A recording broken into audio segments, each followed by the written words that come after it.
So we got some relatively fresh fuel into the G35 here. We were able to figure out the cam sensor issue. Believe it or not, the plug and play adapter from the AEM goes directly into that. So we unplug that, plug in the factory wiring, and then we got cam sensor.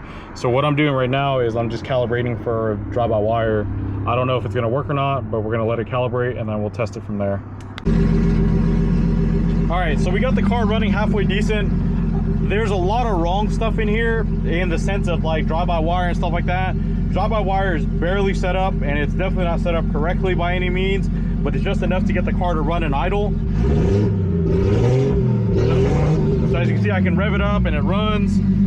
It's still got a long way to go though, but it's definitely a good start. So we got the G35 started the other day. Well, it's not even connected to anything. Yeah, so we gotta get rid of that coolant hose and this one. You see how this one just completely split? Yeah. How do you normally do that one though? Put a bolt in it?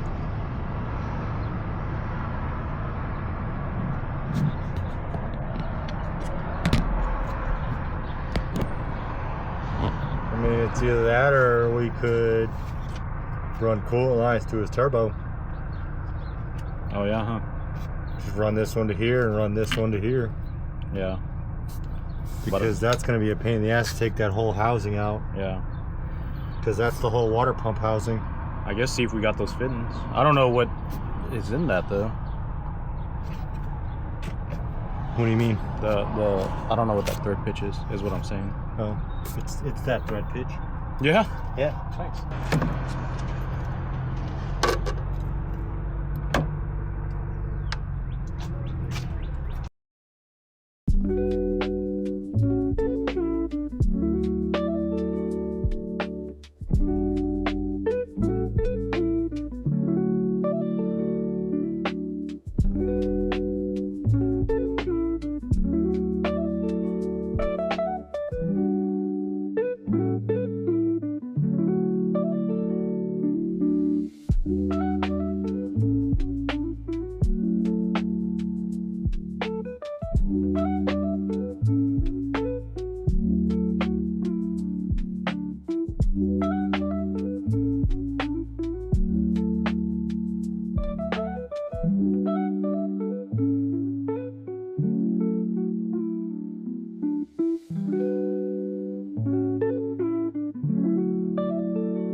Okay, we're gonna get this thing hopefully on the dyno, not to tune it, but just to get some fab work done here. Ooh, this clutch sucks.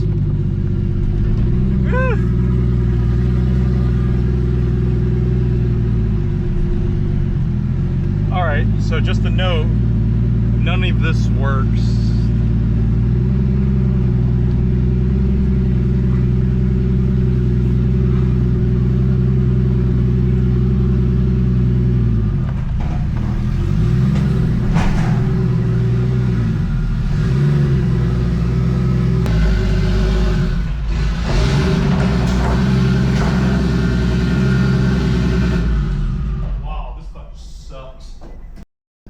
Okay, so it started raining like crazy. We moved all the cars in, and in typical Texas weather fashion, it suddenly decided that it wanted to stop. So, because the G35 is on the dyno, just for us to do some exhaust fab work, I'm going to go ahead and start prepping it because there's nothing else I really want to do. And what I mean by that is I really should be working on the Supra, but there's the two Miatas that are taking up its space. So I'm not really trying to go move those out then move them back in, just because that I'm not here to help make sure that no one else is here to help to make sure that I don't run into anything. So I'm just gonna do what I can. Now what I can do is I can set up this IAT sensor and the wiring to it. And I can also start doing all the vacuum lines. So basically what I'm going to do now is I'm gonna work on getting a vacuum line connected to the blow-off valve, and one right inside the cockpit for the EMU is what I'm going to do first. So we'll go ahead and get that going. Looks like we've got a perfect spot right here that's got a T already installed, and we'll go ahead and get that going.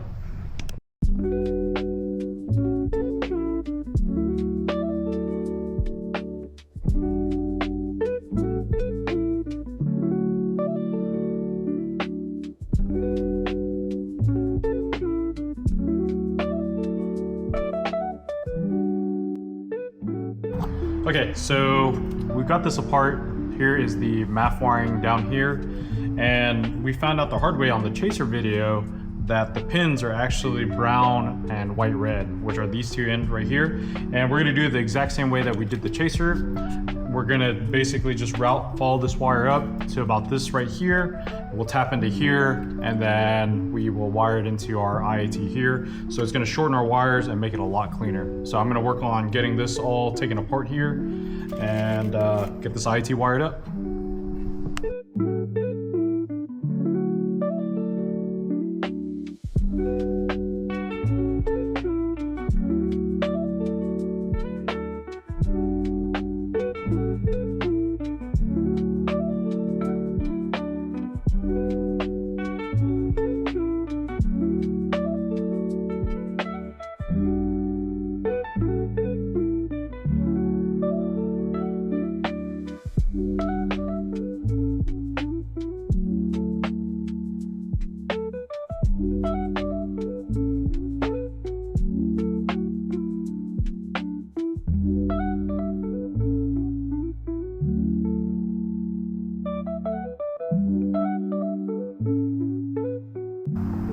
Okay, so I don't know if you guys made it out earlier, but I hit this with a multimeter just to make sure that they were the correct wires, and they were, so we got it plugged in now. What I'm gonna do is I'm gonna go ahead and grab my laptop. We'll check it just to make sure that the sensor is in fact reading, and then we can start buttoning this up, and then we'll move on to the next step.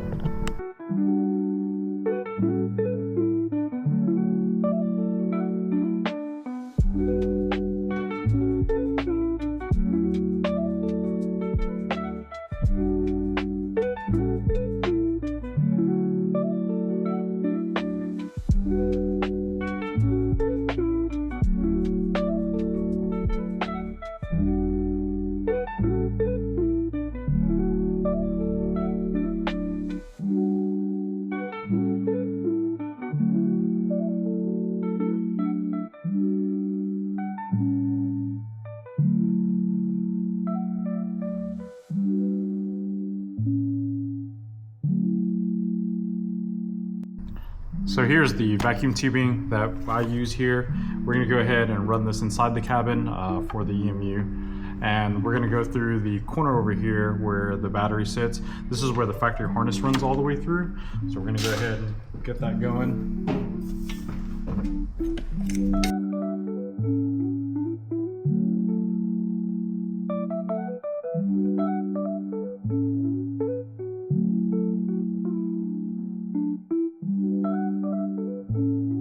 Okay, so we got the vacuum line hooked up over here. We're gonna go ahead and start pulling these coils out. So we're gonna pull these coils out just because we've ran through a ton of bad fuel on them. And you know, we've had a bunch of starts on them with the old fuel and tuning without a wideband. So we got a lot of stuff not going for us. So we're gonna go ahead and just remove them and get it prepped so we can get the new spark plugs in it just so we can get it fresh. And then we can keep working on everything else that we're doing.